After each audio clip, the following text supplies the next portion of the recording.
शिक्षा दर्शन में आप सबों का एक बार फिर से बहुत बहुत स्वागत है। दोस्तों, आज के इस वीडियो में बात करेंगे सिद्ध साहित्य की विशेषताएं के विषय में।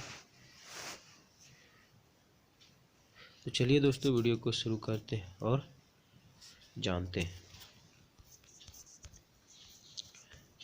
सिद्ध साहित्य की विशेषताएं। सिद्ध साहित्य अपनी प्रवृत्ति और प्रभाव के कारण हिंदी साहित्य में विशेष महत्व रखता है।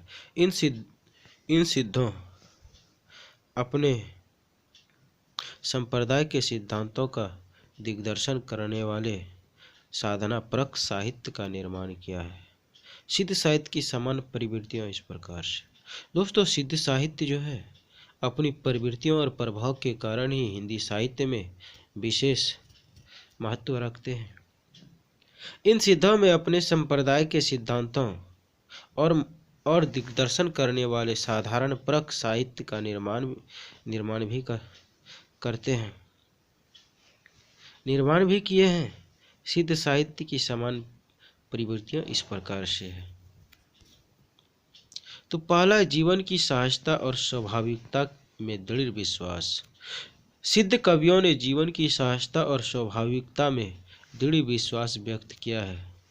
अन्य धर्म के अनुयायियों ने जीवन पर कई प्रतिबंध लगाकर जीवन को कृत्रिम बनाया था।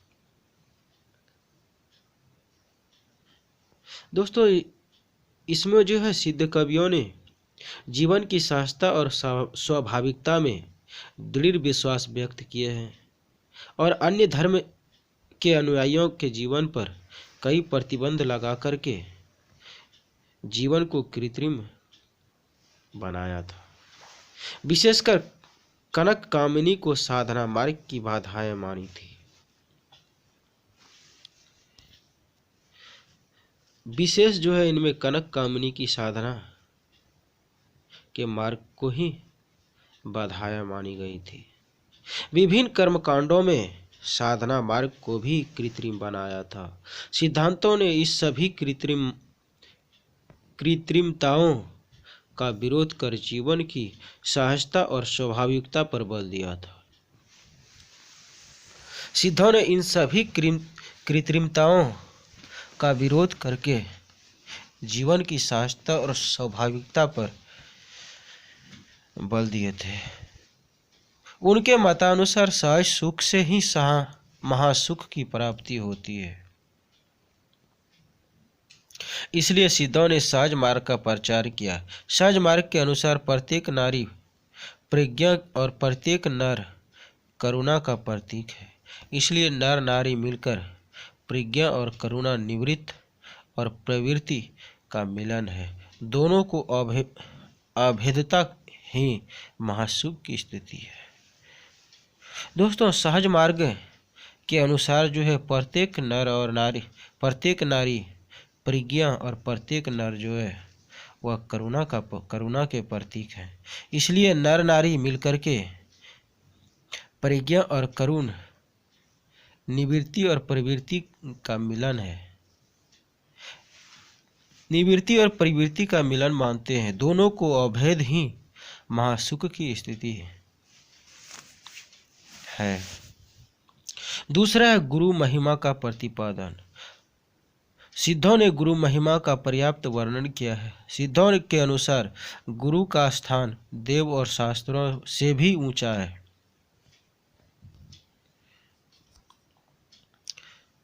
दोस्तों, इसमें सिद्धों ने गुरु महिमा का पर्याप्त रूप से वर्णन किए हैं। सिद्धों के अनुसार जो है गुरु का स्थान देव और शास्त्रों से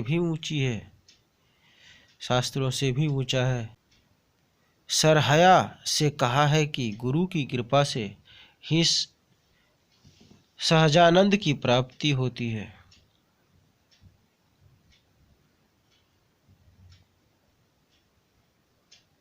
कहा जा रहा है कि सरहया से गुरु की कृपा से ही सहजानंद की प्राप्ति होती है।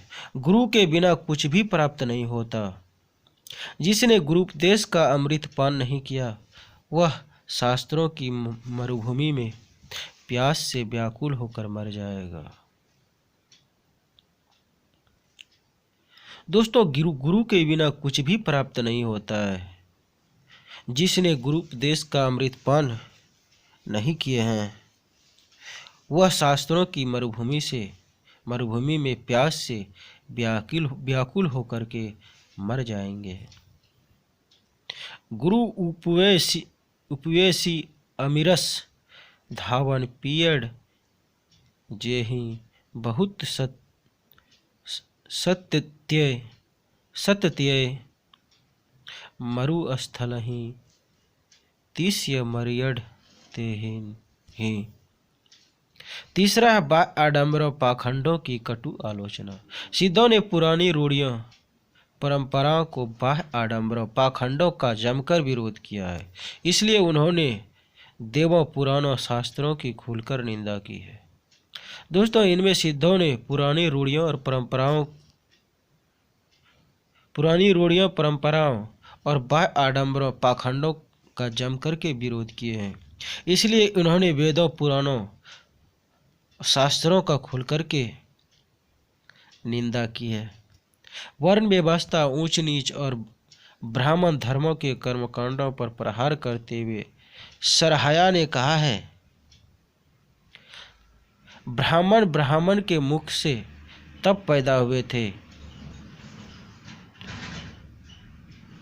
ब्राह्मण ब्रह्मा के मुख से तब पैदा हुए थे, अब तो वे भी वैसे ही पैदा होते हैं जैसे अन्य लोग।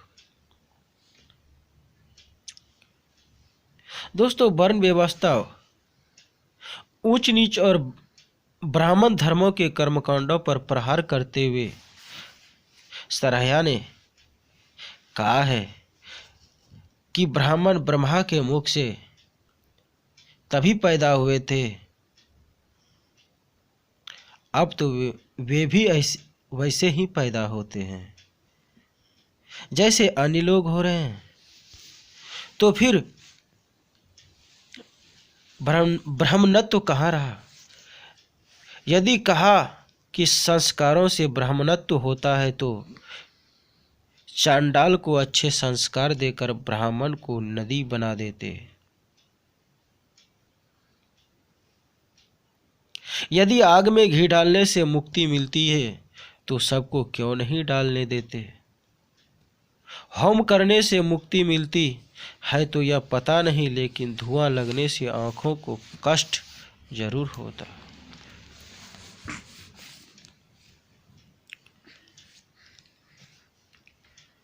दोस्तों, यहाँ पर कहा जा रहा है कि ब्राह्मणत्व कहाँ रहा? यदि कहा कि संसार से ब्राह्मणत्व होता है तो चांडाल को अच्छे संस्कार देकर ब्राह्मण को नदी बना देते। यदि आग में घी डालने से मुक्ति मिलती है तो सबको क्यों नहीं डालने देते? होम करने से मुक्ति मिलती है या पता नहीं, लेकिन धुआं लगने से आँख को कष्ट जरूर होता है। दिगंबर साधुओं को लक्ष्य करते हुए सरहाया कहते हैं कि यदि नंगे रहने से मुक्ति हो जाए तो सियार कुत्तों को भी मुक्ति अवश्य होनी चाहिए। दिगंबर साधुओं को लक्ष्य करते हुए सरहाया कह रहे हैं कि यदि नंगे रहने से मुक्ति हो जाए तो सियार कुत्ते को भी मुक्ति अवश्य होनी चाहिए, अवश्य मिलनी चाहिए। केस बढ़ाने से यदि मुक्ति हो सके तो मयूर उसके सबसे बड़े अधिकारी हैं। दोस्तों, यदि केस बढ़ाने से मुक्ति मिल जाता है तो मयूर उसके सबसे बड़े अधिकारी हैं। यदि कंद भोजन से मुक्ति हो तो हाथी घोड़े को मुक्ति पहले होनी चाहिए। इस तरह इन सिद्धों ने वेद पुराण और पंडितों की कटु आलोचना की है। इस प्रकार से सिद्धों ने वेद पुराण पंडितों की कटु आलोचना की है। चौथा है तात्कालीन जीवन में आशावादी संचार। सिद्ध साहित्य का मूल्यांकन करते हुए डॉक्टर हजारी प्रसाद द्विवेदी ने लिखा है, जो जनता नरेशों की स्वेच्छाचारिता पराजय या पतन से त्रस्त होकर निराशावाद के गर्त में गिरी हुई थी, उसके लिए इन सिद्धों की वाणी ने संजीवनी का कार्य किया है। दोस्तों, इसमें कह रहे हैं कि सिद्ध साहित्य का मूल्यांकन करते हुए डॉक्टर हजारी प्रसाद द्विवेदी ने लिखा है कि जो जनता नरेशों की स्वेच्छाचारिता, पराजय या पतन से त्रस्त होकर के निराशावाद के गर्त में गिरी हुई थी, उसके लिए इन सिद्धों की वाणी ने संजीवनी का काम किए हैं। जीवन की भयानक वास्तविकता की अग्नि से निकालकर मनुष्य को महासुख के शीतल सरोवर में अवगाहन कराने का महत्वपूर्ण कार्य इन्होंने किया।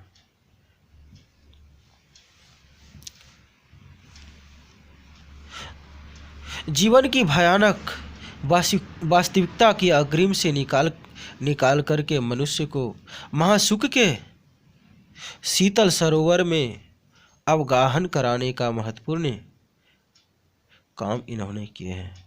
आगे चल करके सिद्धों में स्वैराचार फैल गया, जिसका बुरा असर जनजीवन पर पड़ा। दोस्तों, आगे चल करके इन सिद्धों में स्वैराचार फैल गया, जिसका बुरा असर जनजीवन पर भी पड़ गया। चौथा है रहस्यात्मक अनुभूति। सिद्धों ने परिज्ञा और उपमा करुणा के मिलनोपरांत प्राप्त महासुख का वर्णन और विवेचन अनेक रूपों के माध्यम से किया है। नौका, वीणा, चूहा, हिरण आदि रूपों का प्रयोग इन्होंने रहस्यानुभूति की व्याख्या के लिए किया है। दोस्तों, इसमें सिद्धों ने परिज्ञा और उपमा के मिलन के उपरांत प्राप्त महासुख का वर्णन और विवेचन अनेक रूपकों के माध्यम से किए हैं, जो कि नौका, वीणा, चूहा, हिरण आदि रूपों का प्रयोग करके इन्होंने रहस्यानुभूति की व्याख्या के लिए किए हैं। रवि, शशि, कमल, कुलिश, प्राण, अवधूत आदि तांत्रिक शब्दों का प्रयोग भी इसी व्याख्या के लिए हुआ है। डॉक्टर धर्मवीर भारती ने अपने शोध ग्रंथ सिद्ध साहित्य में सिद्धों की शब्दावली की दार्शनिक व्याख्या कर उनके आध्यात्मिक पक्ष को स्पष्ट किया है। दोस्तों, धर्मवीर भारती ने अपने शोध ग्रंथ सिद्ध साहित्य में सिद्धों की शब्दावली की दार्शनिक व्याख्या करके उसमें आध्यात्मिक पक्ष को स्पष्ट किए हैं। छठा, श्रृंगार और शांत रस। सिद्ध कवियों की रचना में श्रृंगार और शांत रस का सुंदर प्रयोग हुआ है। कहीं पर उत्थान श्रृंगार चित्रण मिलता है। दोस्तों, इसमें सिद्ध कवियों ने अपनी रचना में श्रृंगार और शांत रस का सुंदर प्रयोग किए हैं। कहीं पर उत्थान श्रृंगार का भी चित्रण मिलता है। अलौकिक आनंद की प्राप्ति का वर्णन करते समय ऐसा हुआ है। ऐसा तब हुआ है जब अलौकिक आनंद की प्राप्ति का वर्णन कर रहे थे। छठा है जनभाषा का प्रयोग। सिद्ध की रचनाओं में संस्कृति तथा अपभ्रंश मिश्रित देसी भाषा का प्रयोग मिलता है। दोस्तों, इनमें सिद्धों की रचनाओं में संस्कृत तथा अपभ्रंश मिश्रित देसी भाषा का प्रयोग मिलते हैं। डॉक्टर रामकुमार वर्मा इनकी भाषा को जन समुदाय की भाषा मानते हैं। रामकुमार वर्मा जी इनकी भाषा को जन समुदाय की भाषा मानते हैं। जन भाषा को अपनाने के बावजूद जहाँ वे अपनी सहज साधना की व्याख्या करते हैं, वहाँ उनकी भाषा क्लिष्ट बन जाती है।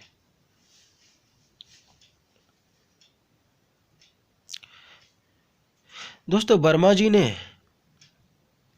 जनभाषा को अपनाने के बावजूद जहाँ पर वे अपनी सहज साधना की व्याख्या करते हैं, वहाँ पर वह भाषा उनकी भाषा क्लिष्ट हो जाती है, क्लिष्ट बन जाती है। सिद्धों की भाषा को हरिप्रसाद शास्त्री ने संध भाषा कहा है। सिद्धों की भाषा को हरिप्रसाद शास्त्री जी ने संध भाषा कहा है, संधा भाषा कहा है। सांझा के समय जिस प्रकार चीजें कुछ स्पष्ट और कुछ अस्पष्ट दिखाई देता है, उसी प्रकार यह भाषा कुछ स्पष्ट और कुछ अस्पष्ट अर्थ बोध देती है। यही मत अधिक प्रचलित है।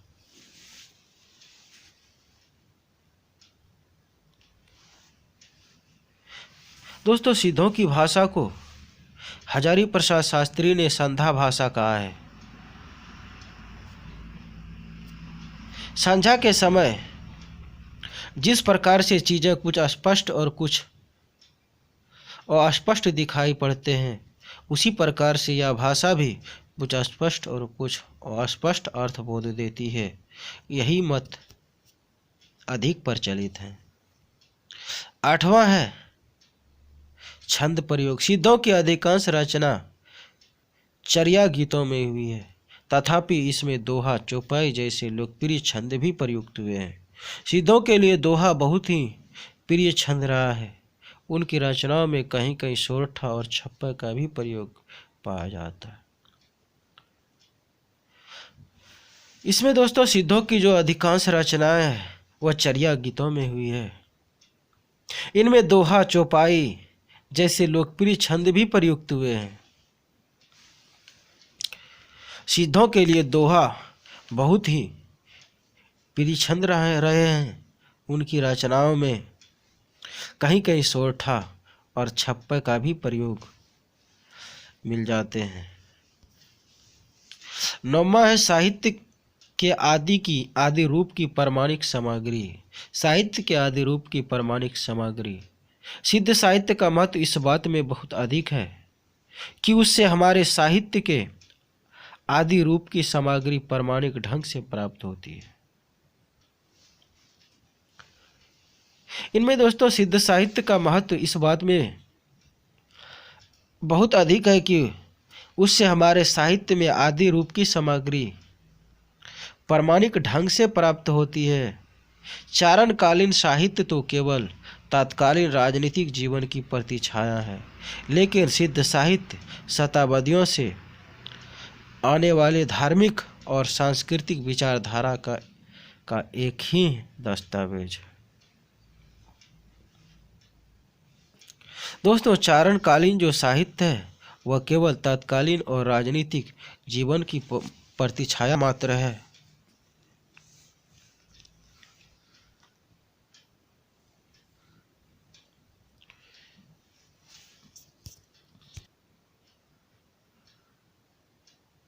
लेकिन सिद्ध साहित्य शताब्दियों से आने वाली धार्मिक और सांस्कृतिक विचारधारा का एक ही दस्तावेज है। तो दोस्तों, आज के इस वीडियो में सिद्ध साहित्य की विशेषताओं को बताया हूँ। तो आज के लिए इतना ही, फिर मिलते हैं अगले वीडियो में। तब तक के लिए धन्यवाद।